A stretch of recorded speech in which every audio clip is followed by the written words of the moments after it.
देखिए, यहाँ पर Bharatiya Janata party N can प्रकरण किसी भी तरह से बेईमानी का सहारा लेके, अधिकारियों का सहारा लेके यहाँ से भारतीय जनता पार्टी को जिताने की फिराक में है। और इसी कड़ी में आज यहाँ पर जो 3 बैलेट बॉक्स आए उसके बहेड़ी के, अब मुझे बताइए कचरे की गाड़ी में लाने की कौन सी आवश्यकता पड़ गई? क्या एसडीएम के पास अपनी गाड़ी नहीं थी? क्या एसडीएम कोई दूसरी गाड़ी में मुहैया नहीं करा सकते थे? कचरे की गाड़ी में ये सब भेजना इस बात का शक जाहिर करता है कि लोग कहीं ना कहीं गड़बड़ी करना चाहते थे।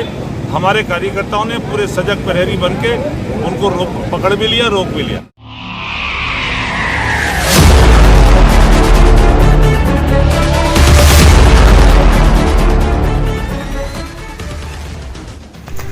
कचरे की गाड़ी में ईवीएम पकड़े जाने पर सपा नेता सुल्तान बेग मौके पर पहुंचे।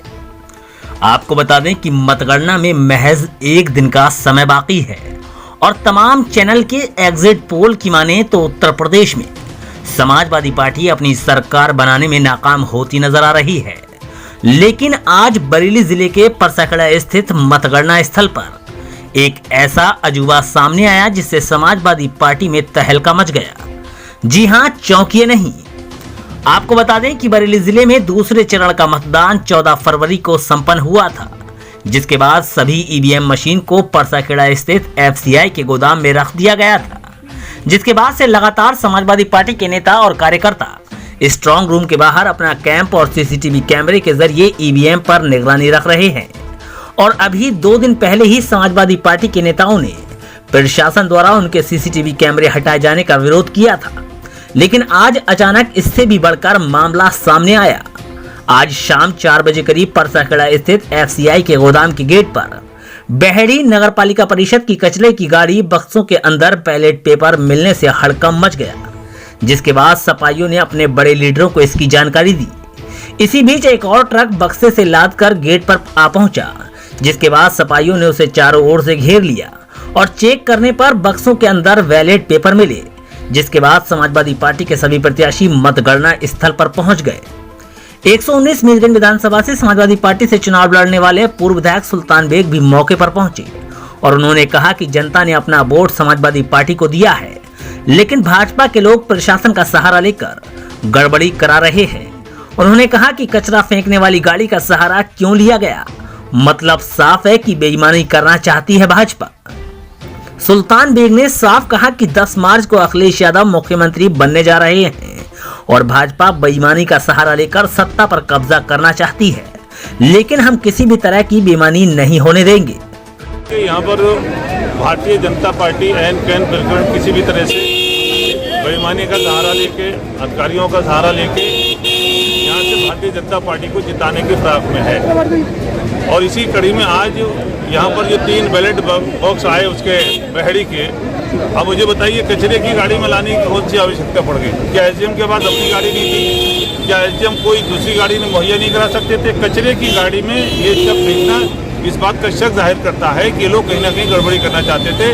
हमारे कार्यकर्ताओं ने पूरे सजग प्रहरी बन के उनको पकड़ भी लिया, रोक भी लिया। और प्रशासन ने माना, डीएम ने माना और तमाम प्रशासन के लोगों ने माना कि यहाँ जो भी कुछ हुआ, ये जिस तरह से कचरे की गाड़ी में जो भी डिब्बे लाए गए, ये कानून के खिलाफ है और जो इलेक्शन कमीशन के जो डायरेक्शन है उसके खिलाफ है। उन्होंने गलती को माना है और इसीलिए हमारे कार्यकर्ताओं ने, हमारे सारे विधायक यहाँ पूर्व जितने भी प्रत्याशी सारे समाजवादी पार्टी के मौजूद थे। हमारे महानगर के अध्यक्ष यहाँ पर शमीम खान सुल्तानी साहब मौजूद थे, हमारे जिला अध्यक्ष थे और तमाम हमारे क्षेत्र के कार्यकर्ता ये सब लोग खड़े हैं।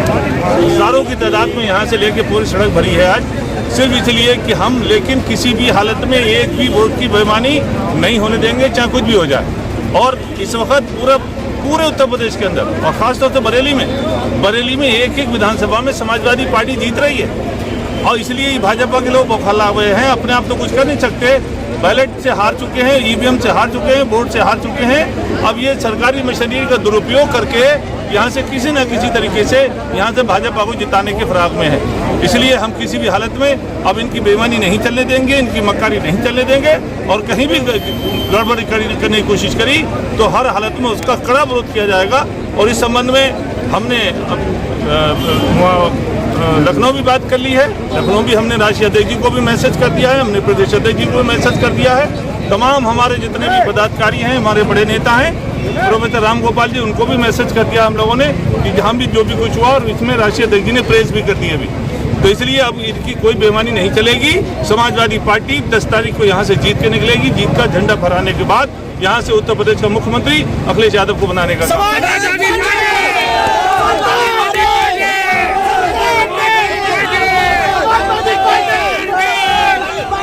वहीं शहर विधायक राजेश अग्रवाल भी मतगणना स्थल पर पहुंचे। उन्होंने कहा कि यहां किसके कहने पर बैलेट पेपर लाए गए।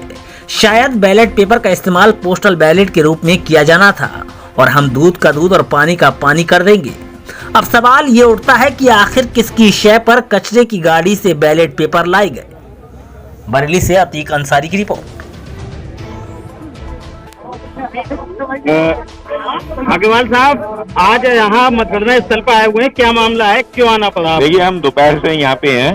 एक कूड़े की गाड़ी बेहड़ी नगर पालिका की जो टूटी हालत में थी, उसमें 3 बक्से निकलते हैं, जिसमें बैलेट पेपर भी हैं, जिसमें मोहरे भी हैं, जिसमें रजिस्टर भी हैं।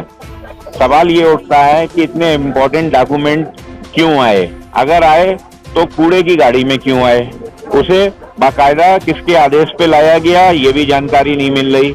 ये सब चीजें जो दर्शाती हैं कि बैलेट पेपर का कहीं ना कहीं इस्तेमाल पोस्टल बैलेट के रूप में किया जाता है।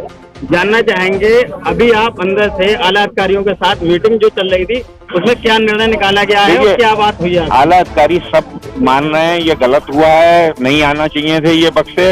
हम वापस, वो कह रहे हैं हम वापस करने को तैयार हैं, लेकिन कहीं ना कहीं हम पे भी कार्यकर्ताओं का प्रेशर है।